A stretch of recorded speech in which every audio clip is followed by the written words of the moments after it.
turtle fight, pero this is gonna change up when Alpha 7 actually contests for this turtle. Nakapasok naman na si Takashi. Good entry point lang hinaharap ng mga kabila side dito, pero lumipad mula kay Sushi, pero nandun na yung multo mula kay Hanzo. Tutumba na. Una si Pew dito, pero there's strike. Ginamit na rin din si Indra dito. Oh, Gwen, well, leaf ball! Nakuha nila yung pangalawang kill dito for Alpha 7 Esports, pero Kyle TZ ang nakakuha ng pagong and nagwawala na with the electrifying beats doon sa may bandang likuran. And si Black TZ, hinahabol. Okay. Yan ang wag mong titibihan. World champion yan. Tignan, hintayin Ayan, natin oo. baka. Ito. Ay, nako po.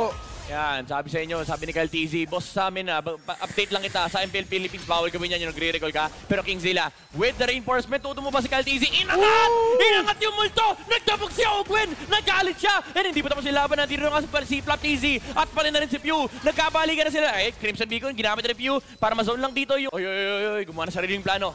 Gumawa ng sariling plano. Ang tanong, ito ba ay papunta sa aeroplano? Kyle TZ, nakita si Dominic dito, nahuli ng Ogwen! Yung glue! Pero yung strike mula kay Syndra sa may padali ko na nakapag-split naman. Pero nahuli ni Zubin Marco yung katawan! Sabi nila, ayaw talaga namin sa multo. Gusto namin, saan ba galing ang kwento mo? Eh nahuli pa dito si Dominic, wala na siya magagawa. Hinatid siya pabalik.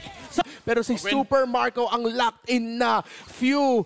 Nagbibigay lang ng espasyo, papasok na dito si Ogwen, nag-flicker, nag-suplex, at nahuli na naman si Tekashi. Gumamit ng damage si Syndra, pero na-force back siya ni Kyle TZ. Dominic, sinusubukan niya, pero nahinto lang siya. Gusto na wala na rin, double kill para kay Kyle at wipeout para sa Team Falcon.